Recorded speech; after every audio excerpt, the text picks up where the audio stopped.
नमस्कार नमस्कार। मेरा नाम है राजीव कुमार बजाज यानी आरकेबी और मैं हूं इस वक्त एडवोकेट प्रदीप नंबियार जी के साथ on nation now. Pradeep ji नमस्कार। नमस्कार सर, नमस्कार। So Pradeep ji, second phase of polling is over. Yes, बिल्कुल sir. First phase, second phase, अभी तक क्या हो रहा था? ये अभी अटकलें लगाई जा रही हैं। First phase had probably gone against the BJP और सेकंड फेज में तो आपको पता ही है Kerala yes is a catchment first area for phase the there was Congress. Tamil Nadu also, the Tamil Nadu. Yes, Tamil Nadu मतलब it's not has not been very good for the BJP till now. And BJP is an emerging player there. That's right. Now we don't know how much they will emerge, but we can't really trust anything. But what everybody is worried about is the low voter turnout. That's what seems to have happened. In the meantime, आप सब लोगों को नमस्कार, जय हिंद, जय महाराष्ट्र, जय भवानी, जय शिवाजी, वंदे मातरम, वंदे मातरम, जय सिया राम, हर हर महादेव, अस्सलाम वालेकुम, सत श्री अकाल, good evening, shalom, in Chinese, ni hao, and in Japanese, konnichiwa. Pradeep ji. बिल्कुल। हमारी आंखों jumbo. I love the way you say that. I love the way he says that. That's really and truly wonderful. To all our viewers in South Africa, to all our viewers in East Africa, whatever Pradeep ji said. हमारी आंखों jumbo. I suppose that means hello. So in effect, what we are really looking at is perhaps a contest this time. I'm not sure. Maybe there will be a contest this time, unlike last time, where everybody was kind of decimated in front of the juggernaut called Narendra Modi's BJP, and the BJP won 303 seats. 303 seat आ गई थी पिछली मर्तबा Bharatiya Janata party को। उम्मीद ये है कि इस बार कांग्रेस और इंडिया अलायंस की जो परफॉर्मेंस है वो ज्यादा अच्छी रहेगी। I don't know what will really happen, but that is the hope, because you need a strong opposition. Of course, the Congress is likely to say, hey, listen, we are winning this time. We are coming back to power. And some sad news, by the way, Navi Mumbai, Seawoods, there are 5 flamingos which were found dead. Now, nobody knows how they died. As you know, we've been talking about this now for a long time, and we'll discuss that too at some point of time. But, Pradeep ji, And the CM Eknath Shinde was very concerned about the Flamingo Park. He says, yes. I believe in the existence, and I need to work towards their, grooming them and seeing that they live here and come here frequently. The Flamingo Park. And if you say 5 more birds have died, then it's a matter of concern. It's a major matter for concern, sir. Right, another moment with us from the Congress Party, our old friend, the very articulate and very well-read, Mr. Nasir Hussain. Nasir Hussain साहब, नमस्कार। नमस्कार sir, नमस्कार। नमस्कार नासिर हुसैन साहब। तो नासिर हुसैन साहब, second phase हो गया खत्म पोलिंग का आज? बिल्कुल तो ये सेकंड फेज बिल्कुल। फर्स्ट फेज में तो लग रहा है कि कांग्रेस की परफॉर्मेंस बड़ी अच्छी रही है, ऐसी अटकलें लगाई जा रही हैं। असल में क्या है किसी को मालूम नहीं है, लेकिन आपको क्या लगता है सेकंड फेज में क्या रहा है सर नासिर साहब? देखिए प्रदीप जी, नमस्कार। नमस्कार, नमस्कार, नमस्कार। मैं एक्चुअली बिहार में हूँ, मीडिया कोऑर्डिनेटर हूँ AICC। तो वंडरफुल। बिहार में किस जगह पर हैं सर आप? Where are you in Bihar? मुबारक हो, मुबारक हो। बहुत शुक्रिया, थैंक यू। कल मैं मुजफ्फरपुर में था, आज पटना शहर में हूँ। आज पटना शहर में, wow, welcome from Patna and congratulations sir. Thank you. तो जैसा कि कहा जाता है कि साउथ में साफ है, नॉर्थ में हाफ है जी। तो आज मोदी जी की लड़खड़ाहट बता रही है, उनकी झंझनाहट बता रही है, उनके होठों पे जो पेशेनियों पे जो पसीना है वो बता रहा है कि उनकी कितनी मुश्किलात हालात है। क्योंकि राहुल गांधी ने कई बार बोला है, एक वर्ड को उन्होंने रिपीट किया है, क्योंकि राहुल गांधी जो कहते हैं वो शब्द नहीं, एक लकीर बन जाती है, पत्थर की लकीर। राहुल गांधी ने कहा था कि नोटबंदी इस देश में आएगी तो गरीबों की कमर तोड़ देगी, हिंदुस्तान की GDP को उखाड़ के फेंक देगी। GST जिस तरह से बिजनेस को बर्बाद कर दी वो बात सच साबित हुई। आपको याद होगा कोविड काल में उन्होंने कहा था ये कोरोना हिंदुस्तान में एक सुनामी बन के आ रही है, वो सुनामी हिंदुस्तान को बहा के लेके जाएगी। आप देखिए उस वक्त देश की क्या हालात गुजरे। इसी प्रकार उन्होंने एक और भविष्यवाणी की है कि भारतीय जनता पार्टी 150 पे सिमट जाएगी। तो बजाज भाई, मैं वादा करता हूं कि इनके 150 में ही सिमट जाएगी। इससे ज्यादा उनकी हालात Lovely. 150 पे सिमट जाएगी, इससे ज्यादा इनकी वजूद नहीं बचेगी। क्योंकि मैं देख रहा हूं कि यहाँ की आवाम में इतनी ज्यादा इनके खिलाफत, इनके मुखालफत के लिए लोग सड़कों पे है कि आवाम आज इनके साथ नहीं है। हाँ, इनके कुछ अलायंस पार्टनर जरूर इनके साथ है, जिस तरह से मीडिया इनके एक अलायंस पार्टनर है, ईडी इनके अलायंस पार्टनर है, जीएसटी अलायंस पार्टनर है, वो उनके साथ है। पर आवाम आज उनके साथ नहीं है।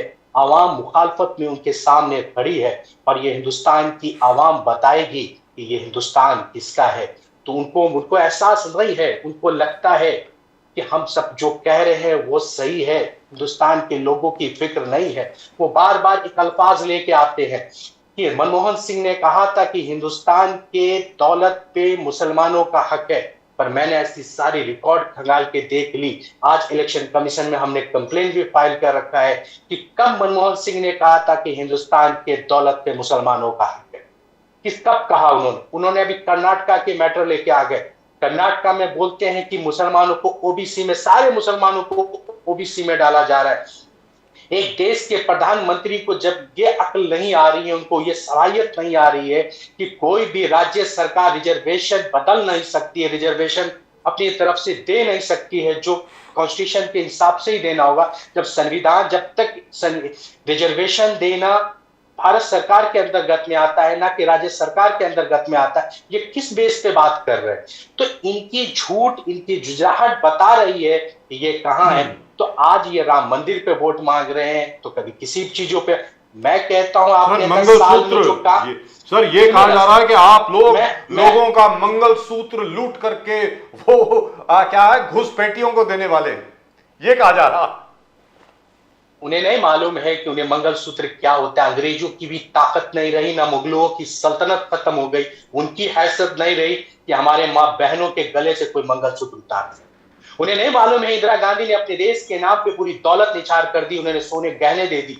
उन्हें नहीं मालूम है कि सोनिया गांधी ने अपने मंगलसूत्र की निछावर इस देश के लिए दी है, राजीव गांधी ने शहादत दी इस देश के लिए दी है। उन्हें नहीं मालूम है उस मंगलसूत्र की कदर क्या है। तो उन्हें इस बात बोलते हैं अनाप शनाप, जब इंसान हारने लगती है, हार उसके सामने आती है, तो वो हिंदू मुस्लिम की बात करता है, मंगलसूत्र तक पहुंच जाता है। ये मैं कहता हूं, हमारा मैनिफेस्टो में कहां लिखा है कि हम मंगलसूत्र की बात कर रहे हैं? हम मैनिफेस्टो में ये जरूर कहते हैं हम इकोनॉमिकल सर्वे कराएंगे ताकि लोगों की मदद हो जाए। इकोनॉमिकल सर्वे कराना क्यों गलत है? आज चंद लोगों के हाथ में हिंदुस्तान की तमाम दौलत है, गरीब गरीब होता चला जा रहा है, वो सवाल करना कहां से गलत है? इकोनॉमिकल सर्वे हमारा राइट है, हम आज भी कह रहे हैं हम कराएंगे ताकि उस गरीबों को हम मदद कर सके जो गरीब निचले तबके में दबा है। हम महिलाओं के अकाउंट में 1 लाख रुपया सालाना डालेंगे तो डालेंगे। हम जो कहते हैं वो करते हैं। हमारे वादों का आप सिलसिला देखना है तो तेलंगाना देखिए,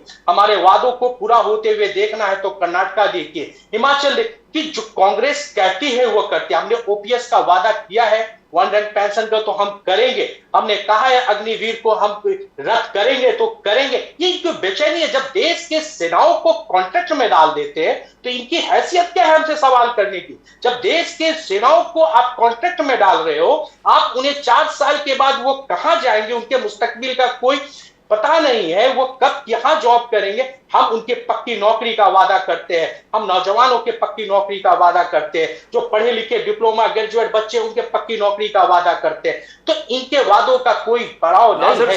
नासिर साहब, मगर अमित शाह जी ने आज कहा कि आपका सरकार अगर आया, कांग्रेस का सरकार आ गया तो आर्टिकल 370 आप वापस लेके आएंगे, ट्रिपल तलाक जो अबॉलिश किया उसको वापस लेके आएंगे, सीए को आप रद्द कर देंगे, यूल रिपील सीए, एनआरसी को आप रिपील करेंगे, आप डीन्यूक्लियराइजेशन जो आपके एक एजेंडा है आपके इंडिया अलायंस के, डीन्यूक्लियराइजेशन।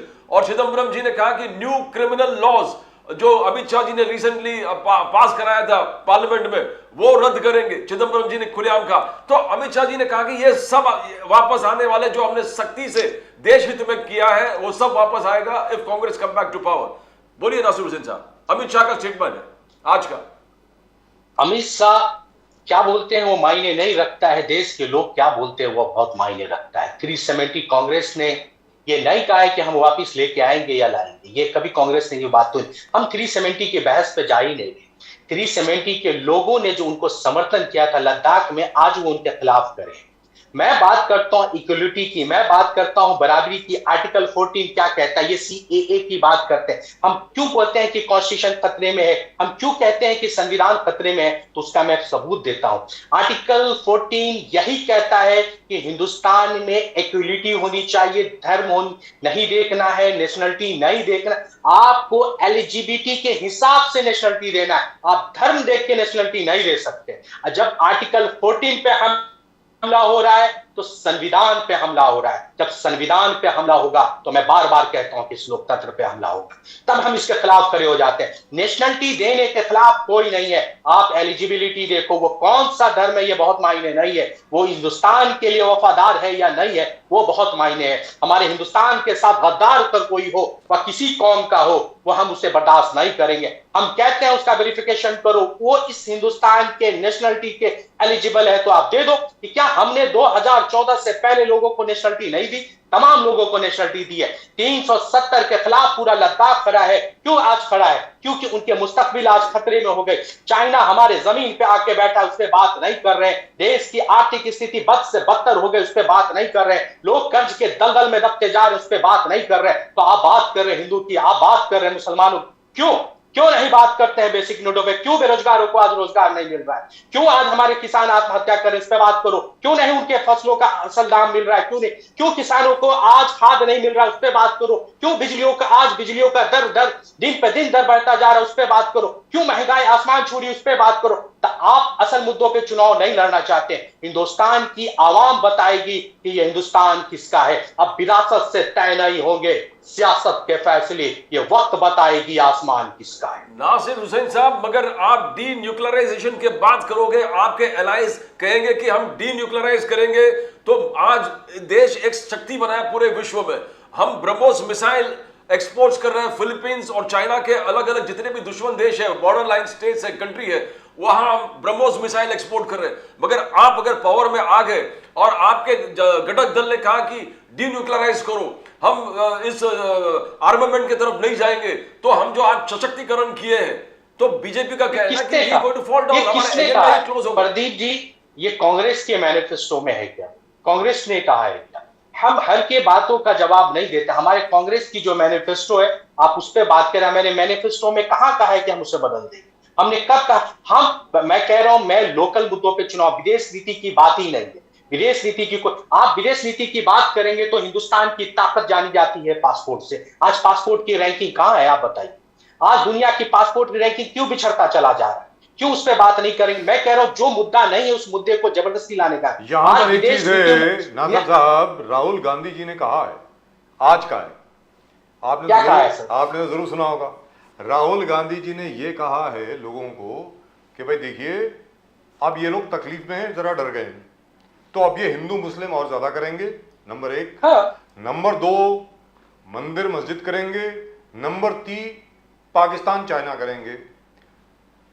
अनएम्प्लॉयमेंट को लेकर के, इंडस्ट्रियलाइजेशन को लेकर के, मैन्युफैक्चरिंग को लेकर के, रिटेल को लेकर के, जॉब्स को लेकर के कोई बात नहीं होगी। और तो और छोड़िए, जो अभी आपने बात कही ना, contractual labour in the army, arm forces, which by the way मुझे कहने में बड़ी तकलीफ हो रही है मुझको। I come from arm forces family, the biggest disappointment of my life is that I was not able to join the armed forces because of my weak eyes. Now, can you imagine that? Contract labor in the armed forces? और तो छोड़िए, आज की तारीख में, अरे मुंबई शहर में पुलिस को आप मतलब, you have outsourced police functions in Mumbai? What is going on? मेरा ये कहना है सर, चैलेंज आपके सामने क्या है? मेरे मुताबिक आपको अपना फोकस अपने उन विषयों पर रखना है जो आज तक कांग्रेस करती आ रही है। क्या आप रख पाएंगे? क्योंकि यहाँ पे मंगलसूत्र की बात हो रही है, यहाँ पर घुसपैठियों की बात हो रही है, स्त्री धन की बात हो रही है। स्त्री धन उठा के आप लोग दे देंगे, मुसलमानों को दे देंगे, घुसपैठियों को देंगे, रोहिंग्या मुसलमानों को दे देंगे। आप एक्सरे मशीन है आपके पास, एक्सरे मशीन से सब घर में आप छानबीन करेंगे। जी आप बताएं सर, स्कैन करके। क्या आप लोग इन विषयों पर लोगों का ध्यान केंद्रित रख पाएंगे? बताएं सर। बोलते हैं जब मुद्दे खत्म हो जाते हैं, चुनाव में उन्हें कुछ धार दिखने लगती है, तब वो हिंदू को लाएंगे, मुसलमानों को लाएंगे और आपस में कौम को बांट के वो चुनाव लड़ेंगे। मैं बार बार कहता हूं, यही बात राहुल गांधी भी कहते हैं, यही तमाम कांग्रेस के नेता कहते हैं। आपके पास मुद्दा क्या है, उस पर बात करो। आपने 10 साल में अगर जो अच्छा काम किया उस पर वोट मांगिए, फिर जनता फैसला करेगी आप बेहतर है या हम बेहतर है। पर आपके पास 10 साल में काम करने को, गिनाने को बहुत कुछ नहीं है, तो आप लास्ट में वही पीच पे आ गए जो आपकी मजबूत पीच है। पर इस बार उस पीच पे जनता आने को तैयार नहीं है। आज प्रधानमंत्री को बार बार हिंदू मुसलमान कहना पड़ रहा है। क्या देश में प्रधानमंत्री जैसे पद पे बैठे हुए अपने ही देश के नेशनलिटी, जो क्या मुसलमान इस हिंदुस्तान के हिस्सा नहीं है? जब वो 140 करोड़ लोगों की बात करते हैं तो क्या ये 15-20 करोड़ मुसलमानों को उसमें 140 करोड़ में जोड़ते नहीं है? वो किस देश की बात करना चाहते हैं? अपने ही देश के नागरिकों से इतना नफरत किस देश में होगा, किस प्रधानमंत्री को? अपने ही लोगों से नफरत। हम हिंदू मुसलमान की बात नहीं करते हैं, हम बात करते हैं हिंदुस्तान की, हम बात करते हैं। इन्होंने मंगलसूत्र की बात की है तो तुम्हारे मंगलसूत्र हमारे पास से तो नहीं जाएंगे।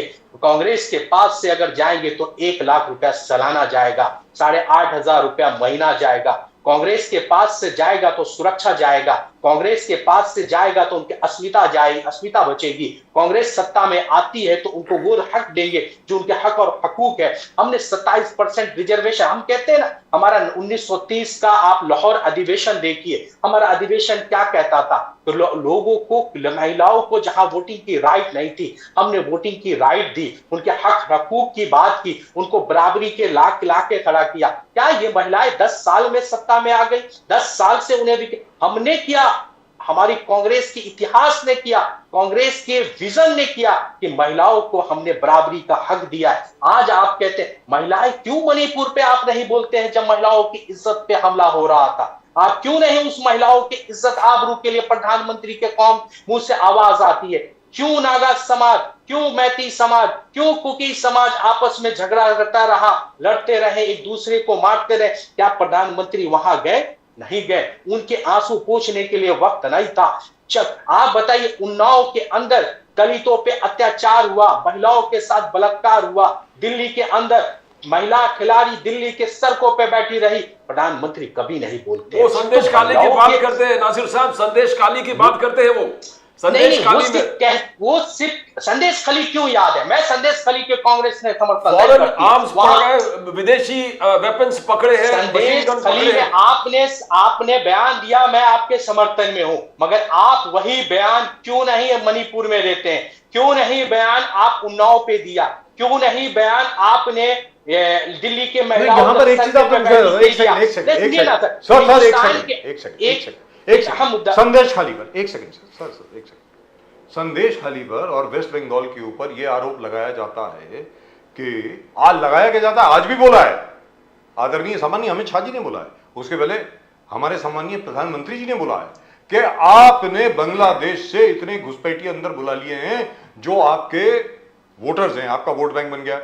सर, इंटरनेशनल बॉर्डर तो सेंटर के हाथ में है ना कि चेंज हो गया है, बंगाल में चेंज हो गया है। अगर वहां से इन्फिल्ट्रेशन हो रही है तो कौन रिस्पॉन्सिबल है? ममता बनर्जी रिस्पॉन्सिबल है? मतलब जानना चाह रहा हूं, आप बताएं सर, इसके बारे में जरा रोशनी डालें। वो तो इंटरनेशनल बॉर्डर है, वहां तो बीएसएफ है ना, बीएसएफ रिपोर्ट्स टू हुम?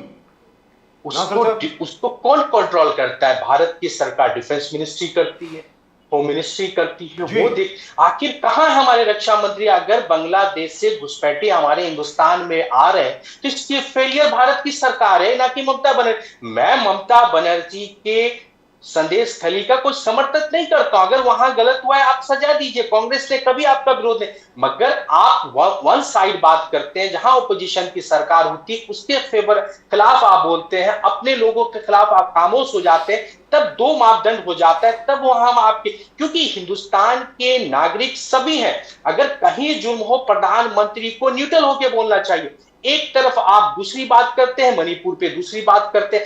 आप बताइए, 7 या 6 साल की बच्ची थी कश्मीर में, जब बलात्कार होता है उस बच्ची के लिए कोई, अगर उस रेपिस्ट के लिए कोई रैली निकालता है तो हिंदुस्तान के अंदर भारतीय जनता पार्टी निकालती है, उनके नेता निकालते हैं। ऐसे किसने देखा है कि एक बच्ची के बलात्कार में भी आप उसके साथ खड़े हो जाते हैं?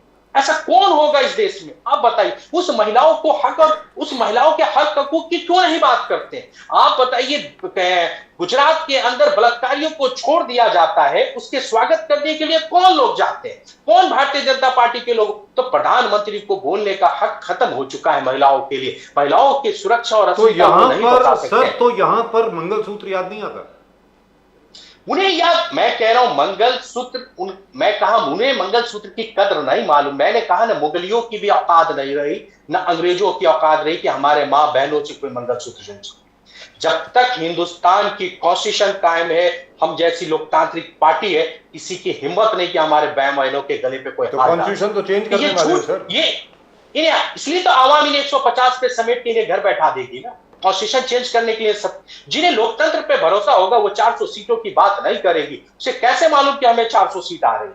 कैसे मालूम? हम कहते हैं हम सत्ता में आएंगे, पर हमें नहीं मालूम हमें सीट कितना, हम कभी आंकड़ा नहीं देते। इन्हें कैसे मालूम कि आंकड़ा इतने ही फेवर में आएगी? यानी इनके पास लोकतंत्र पे भरोसा। आप क्यों कहते हैं लोकतंत्र खतरे में है? आप देखिए, सूरत के अंदर निर्विरोध इलेक्शन हो गया और उसको जीत का सर्टिफिकेट दे दिया। मैं कहता हूं कोई फॉर द फर्स्ट टाइम सुन लीजिए, वहां पे 10 लाख लोगों के मतदाताओं के हक और हकूक को छीना गया। आप सुनिए क्यों बोला, अगर कोई कैंडिडेट नहीं बचा तो क्या संविधान में एक और है नोटा, उस नोटा वर्सेस कैंडिडेट को होने देते इलेक्शन? क्यों नहीं नोटा को छोड़ दिया? हम नहीं उस कैंडिडेट को वोट देके हम नोटा को देते। नोटा वर्सेस कैंडिडेट हो सकता था। आपने वहां उनके हक और हकूक पे हमला किया, जो वोटर की राइट है उसको छीन लिया। इसलिए बोलते हैं संविधान खतरे में। सूरत आपके सामने है, सूरत में दुनिया को दिखा दिया कि किस तरह से बीजेपी चुनाव जीतना चाहती है। ईवीएम सुप्रीम कोर्ट का निर्णय आज प्राइम मिनिस्टर मोदी इंटरप्रेट कर रहे हैं कि लालू प्रसाद यादव के पार्टी राष्ट्रीय जनता दल और कांग्रेस, जो बूथ कैप्चरिंग में मशहूर थे, जो बूथ कैप्चरिंग में एक्सपर्टाइज थे, वो दुखी हो गए। सबसे ज्यादा वो दुखी हो गए कि अब बूथ कैप्चरिंग कर नहीं पाएंगे। तो सुप्रीम कोर्ट के जो ऑर्डर है वो लोकतंत्र को बचाने के लिए एक क्लियर कट, एक इन फेवर ऑफ लोकतंत्र है। बूथ कैप्चरिंग से दूर, और बात खासकर आप जहां बिहार से हो, उन्होंने खासकर मोदी साहब ने कहा राष्ट्रीय जनता दल और कांग्रेस जो बूथ कैप्चरिंग में मशहूर थे, आज उनको दुख पहुंचा है। नासिर साहब, बूथ कैप्चर, ये क्या बोल रहे हैं मुझे पता नहीं है। बात फिर मैं कहता हूं मुद्दे पे नहीं करना चाहते, इधर उधर की बात कर रहे हैं। बिहार में आपने जो वादा किया है, बिहार के, मैं बोलता हूं आपने बिहार के जिक्र की, तो आज बिहार गरीब क्यों है इस पे क्यों नहीं बोलते हैं? आज यहाँ पे 80% लोगों के पास अपना साधन नहीं है। इसके लिए जिम्मेदार कौन है? 2005 से टिल नाउ अब तक भारतीय जनता पार्टी, जनता दल यूनाइटेड सत्ता में रही, चंद दिन दूसरी पार्टियां रही, और उसके लिए जिम्मेदार कौन है उस पर क्यों नहीं बात करते? बिहार के अंदर प्लाइन एक बहुत बड़ा मुद्दा है, उस पर क्यों नहीं बात करते? आज भी कच्चे घर यहाँ पे तमाम जगह फैले हैं, उस पर बात नहीं करते। आज भी लोगों के पैरों में, आपने एक सर्वे देखा होगा, ब्रांडेड जूता चप्पल तो छोड़ दीजिए, नॉर्मल जूता चप्पल खरीदने के भी पैसे लोगों के पास नहीं है। तो ये सवाल होना चाहिए कि बिहार गरीब क्यों है, पर आप उस पर बात नहीं करके आप लालू फैमिली की बात करेंगे। मैं कहता हूं व्यक्ति से बड़ा मुद्दा नहीं हो सकता। व्यक्ति कोई मुद्दा नहीं है, मुद्दा है बिहार की गरीबी है, बिहार के लोग हैं। बिहार को क्यों नहीं आपने विकसित राज्य बनाया, उस पर बात करो। क्योंकि यहां तो डबल इंजन की सरकार है, 10 साल हो गया, क्यों नहीं बिहार विकसित कर गया? उस पर कोई सवाल जवाब नहीं है। तो जानबूझ के बिहार के फैमिली को लाओगे, लालू के फैमिली को लाओगे, कभी गांधी फैमिली को लाओगे। अरे आपके फैमिली मेंबर से भी कई लोग इलेक्शन में है। आप रामविलास पासवान के साथ रामविलास पासवान, चिराग पासवान के साथ आप मंच शेयर करते हो और दूसरे फैमिली पे हमला करते हो, जिसके परिवार से 4-4, 5-5 एमपी बनता है, जिसका परिवारवाद ही पूरे पार्टी में है। तुम ऐसे लोगों से बात करते हो। तुम यहाँ के एक सीएम, मैं उनका नाम भूल रहा हूं अभी, मांझी, आप मांझी पूरा परिवारवाद में है, उसके साथ आप मंच, जितन राम मांझी, उसके साथ आप मंच शेयर करते हो, आप फिर परिवारवाद की बात करते हो। आप कौन सी परिवारवाद की बात करो? तो जनता जानती है इनके झूठ को, इनके मंसूबों को, इसलिए जनता इन पे विश्वास नहीं कर रही है। तो बिहार के लोग इनसे उब गए हैं, इनके वोटर इनको वोट डालने नहीं आ रहे हैं। सिर्फ और सिर्फ हमारे इंडिया अलायंस के वोटर आज सड़कों पे है, जो वोट डाल रहे हैं। इनकी सर्वे रिपोर्ट आ रहे, इनकी चेहरे की घबराहट देखिए। जब नांदेड़ जाते हैं तो घबराहट, बिहार आते हैं तो घबराहट, मुंगेर गए तो घबराहट, तो हिंदू मुसलमान पे राजनीति पे आ गए। क्यों आप अपने निचले तबके की राजनीति पे आए? क्यों नहीं असल मुद्दों पे बात करें? बिहार के गरीबी पे बोलते, बिहार के लोगों के विकास के लिए बोलते, बिहार के लिए क्या योजना चलाए उस पर बोलते, तो जनता फैसला करती, जनता को बेहतर लगता, चलते तो आपको चलते वोट देती, नहीं तो रिजेक्ट करती। पर मुझे आपने मालूम है आपको जनता जाना के- है सर, मुझे मालूम है आपको जाना है। आखिरी सवाल, दो चीजें हैं सर। एक तो बीरेंद्र सिंह साहब, माशाल्लाह क्या क्या चीफ मिनिस्टर है साहब, टेफलॉन चीफ मिनिस्टर है।